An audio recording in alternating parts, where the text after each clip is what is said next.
It's a big day in Zimbabwe today where citizens are voting in their first post-Mugabe election. Long queues are reported all over the country. Huge efforts have been made by local and foreign monitors to ensure the results are credible and that whoever wins can begin the hard task of fixing the country's broken economy.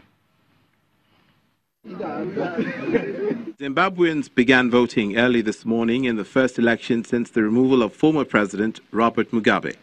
In Harare, voting started at 7 a.m.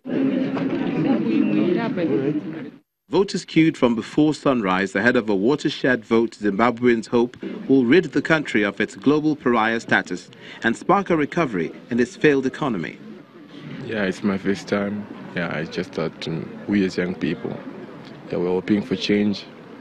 They have no jobs, so we believe that this time we're going to cast our votes, but there's going to be a big change. The election will see 75-year-old President Emmerson Mnangagwa, a longtime Mugabe ally, face 40-year-old Nelson Chamisa, a lawyer and pastor, who is vying to become Zimbabwe's youngest head of state. I'm happy that both the process for campaigning was peaceful. The voting today is peaceful. I have no doubt that the end process of the entire electoral process will remain peaceful. We have no doubt that if the ballot is an appropriate one, a genuine one, and not a bastardized or a fake one, victory is certain for the people. The people have spoken, the people are speaking, and it's clear that the vote is a vote for victory, a vote for freedom, a vote for democracy, a vote for a new Zimbabwe. Robert Mugabe, one of the big men of African politics, still looms large over Zimbabwe, and he may yet influence the first vote without his name on the ballot paper. Yesterday, the 94-year-old says he hopes his former allies in the military government will be voted out of power. I have also said my Mjuru and my Coupe don't offer very much. So there is Chamisa left. Voting is expected to end at 7 p.m. If no candidate wins more than half the votes, there will be a runoff election on September the 8th. Our correspondent Amarachi Ubani is in Harare and she joins us live on Network Africa. Amarachi, how would you rate Zimbabwe's conduct of the elections? Is it very different from what obtained here in Nigeria? Well, Topper, the one thing I observed about the elections is the freedom in the air. That's the one thing I observed. A lot of people made it to the polls very early this morning, surprisingly. And number of people I've spoken to, they say this has never happened before. The turnout to the elections has been really high, surprisingly. And a lot of young people coming out to vote. People are just very hopeful about these elections, very, very hopeful that, the right person will win. They say it's the first time, they're voting for freedom. It's the first time, there's not observed electoral violence.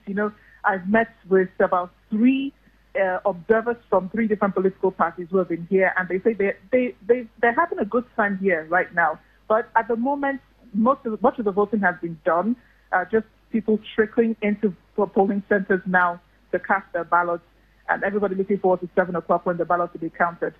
Now, apart from the local monitors, we understand that EU, US, and AU observers have also been allowed into the country to monitor the elections. Have you had a chance to speak with any of them yet? What are they saying about the conduct of the election? Well, I haven't had the chance to speak with the AU or EU observers, but I'm very aware that they're here. In fact, one of the AU missions, the AU observer team is also. You have the Nigerian ambassador to Ethiopia amongst the team. He's observing the election, so he said he can't speak to the press, but he did say that everything is going on well. I did get the opportunity, however, to speak to the head of the international observer team for the Zimbabwe Council of Churches. They say that religion has a big stake, in these elections. They're very interested in how people vote. They've been going from polling center to polling center. They say elections have been peaceful. The reports they've had from their teams all over Harare, especially, They say there has been no record of violence. Everything is going on smoothly. Now, the candidates signed a peace pledge ahead of the elections, similar to what Nigeria did in 2015 when the then UN Secretary of State John Kerry visited before the election. What impact would you say that pledge is having on the elections at the moment? I think despite the pledge, people really have made up their minds that this will be the most free elections Zimbabwe has seen. It will also be the most peaceful that they have seen. I don't think this is as a result of, a piece of paper that was signed or parties coming together. As one observer said, there's lots of maturity exhibited at the polls, especially with representatives from different political parties. Everyone is cordial. Everyone is courteous. There has been no infighting. It's almost like it's a holiday in Zimbabwe, but people are out going to their jobs. They're coming from their workplaces to come and vote. People have come early in the morning to vote. There's just a lot of freedom in the air. Okay. Our correspondent, Amara Chubani, thank you so much for joining us on Network Africa. Meanwhile, the U.S. Department of State Bureau of African Affairs has tweeted a message of support for Zimbabweans and their desire for a free, fair and credible election.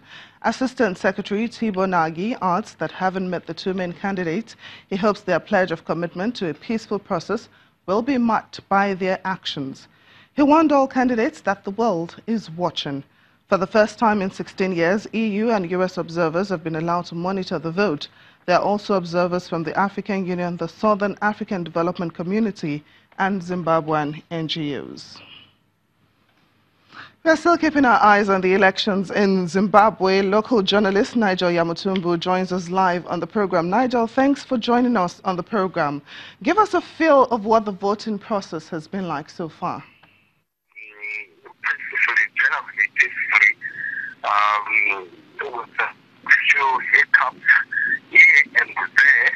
The Zimbabwe Electoral Commission has issued its preliminary statement saying 90%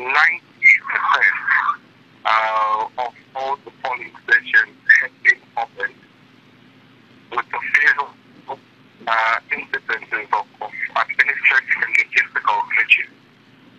A big story that has been emerging is then around how two presidential candidates, the main candidates for that matter, the incumbent President Mnangagwa and the mainstream opposition leader, Advocate Chamisa's defiance of the law yesterday, where on one hand, Chamisa in the press conference, and President Mnangagwa also issued a promotional video, which is the defiance of the electoral act in Zimbabwe, which stipulates that 24 hours. Zimbabwean journalist Nigel Yamamoto, thanks for joining us on Network Africa.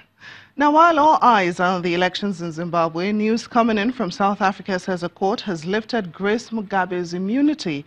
A high court in Johannesburg set aside the decision by the Department of International Relations to grant the former First Lady of Zimbabwe diplomatic immunity. This means that state prosecutors can start criminal proceedings against her, and this could spell trouble for the former First Lady. The news relates to allegations that Mrs. Mugabe assaulted a 20-year-old woman in a hotel room in Johannesburg last year. She was granted diplomatic immunity, allowing her to leave the country without being questioned by the police. She later denied the assault, saying she acted in self-defense.